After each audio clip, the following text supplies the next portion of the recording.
ሄርሜላ ከመናደዷ የተነሳ ማለት ነው ለፍቅር የምትናገራት ወይም የምታወጣላት ቃል ከማጣቷ የተነሳ ምን እንዳለች ታውቃላችሁ? ለሁሉም ሰው ነው እንደምትታፈሸው አንቻለች ማለት ነው። እየተናደደ ሰው የሚያወጣው ቃላት ነው ይሄ ቃላት ማለት ነው። ለምን ታውቃላችሁ? አሁን የምትታፈሹ የሚለውን አሁን አንዳንድ ሰው አይገባውም። አንዳንድ ሰው የሚገባው ሊኖር ይችላል። እና ምን መሬት ላይ የተደፋ ነገር እንጂ የሚታፈሰው ሰው ይታፈሳል።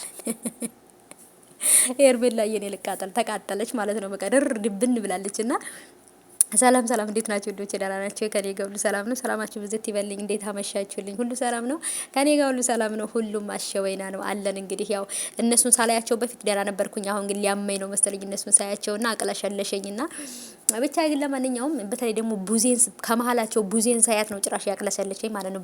ባሰብኝና እኔ ለምንድን ነው ይችልሽ ከሁሉም ቦታ ጥልቅ ጥልቅ የምትለው? እኔ ብቻ አዋቂ ነኝ፣ እኔ ብቻ ተናጋሪ ነኝ ለምን እንደምትል አላውቅምና ብቻ ግን እስኪ ሁለቱን ለምን አተዋቸውም?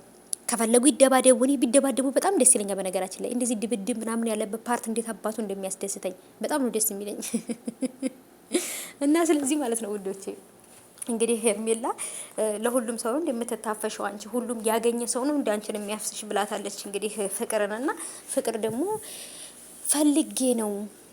ፈልጌ ነው እኔ አብርሃም ጋር እንደዚህ እንኳን ፈልጌ ነው በቃ ከሱ ጋር መሆን ስለፈለኩ ነው። ከበፊቱም እኮ አብርሃም የኔ ነበረ፣ ሄርሜላ ነሽ በመሀል መተሽ የገባሽው እንጂ አብርሃም የኔ ነበር ብላታለችና አሁንም የኔ ነው የኔ ናት የሚባባለው ነገር ቀልድና ጨዋታቸውን አልተውም መሰለኝና ብቻ የትኛው ነገር እንደሚያዋጣቸው የተግባቡ አይመስለኝም። ነገሮቹም ደግሞ እነሱ እንደሚያስቡት ቀላል ነገር መስሏቸው ሊሆን ይችላል።